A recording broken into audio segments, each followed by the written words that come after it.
या ठिकाणी आपण सर्वजण जमलेलो आहोत।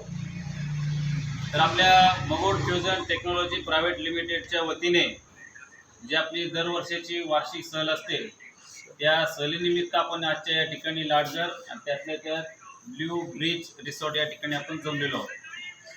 आणि ही सहल ज्यांनी आयोजन केलेलं आहे असे आमचे याच्या सर्वांचे लाडके असे प्रज्ञाताई कुलकर्णी यांच्यासाठी सर्वांनी पहिल्यांदा जोरात टाळ्या वाजवा। त्याचबरोबर आजच्या या सहलीमध्ये नव्यानेच असे आमचे मॅनेजर आदरणीय संतोषजी आंगर सर हे सुद्धा आपल्यामध्ये आज सहभागी झालेले आहेत। आणि नुसते सहभागी झालेले नाही आहेत तर दुपारचे ज्या काही आपल्या ॲक्टिव्हिटी असतील ज्या आपण मस्ती केली त्याच्यामध्ये सरांनी हिरारीने भाग घेतलेला आहे। तर सरांसाठी एकदम जोरदार टाळ्या होऊन जाऊ। आणि आपले जे दोन्ही मॅनेजर आहेत सचिन सर आणि रणजित सर त्यांनी पण चांगल्या पद्धतीने खेळीमेळीच्या वातावरणामध्ये आम्हाला म्हणजे असं मुक्तपणे संचार करण्यासाठी परवानगी नकळत परवानगी दिलेली आहे। त्यांच्यासाठी जोरदार टाळ्या होऊन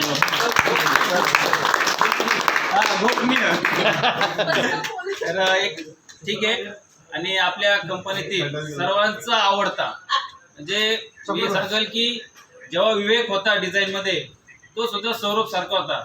अतिशय म्हणजे त्या शांत स्वभाव होता आणि विवेकच्या जागी सौरभ आला। सौरभ सुद्धा तसाच आहे आणि प्रत्येकाच्या इव्हेंटमध्ये तो हिरारीने भाग घेतो।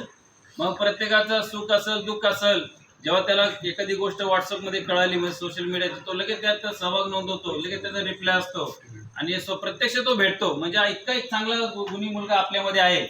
आणि त्याच्या वाढदिवसानिमित्त आता गजानननी त्याची कविता मी म्हणजे त्याच्या वाढदिवसाला त्याने ती चिठ्ठी जपून ठेवलेली आहे। आता याची काही चिठ्ठी मी बनवलेली नाही आहे परंतु एवढं सांगेल आंतरराष्ट्रीय क्रिकेट दर्जामध्ये जसं सौरभ गांगुली नावे प्रचलित आहे तसं मगोडमध्ये कायमस्वरूपी सौरभ विश्वासराव नाव एक प्रचलित राहील।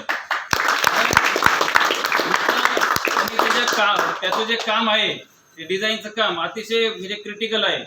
मी म्हणजे बघतो तो सकाळी जर 9ला आला आणि जर मी जर सेकंड शिफ्टला असेल तर रात्री तो 12 वाजेपर्यंत थांबलेला आहे।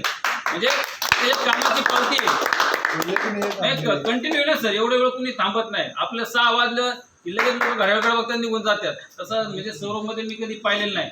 तो काम पूर्ण करणार नाही झालं तर परत एकदा तो बघणार आणि त्याच्यानंतर तो जाणार। म्हणजे तो त्याच्या कामाची पावती आणि खरंच असं पुढे जाशील तू नक्कीच। आमच्याकडून तुला शुभेच्छा आहे। आता कविता काही मी बनवलं नाही तर मला काही वेळ भेटला नाहीये तर निश्चितच सौरभवर मी कविता 1-2-3 दिवसामध्ये मी मला वेळ जसा भेटेल त्याच्यामध्ये मी नक्कीच बनवणार।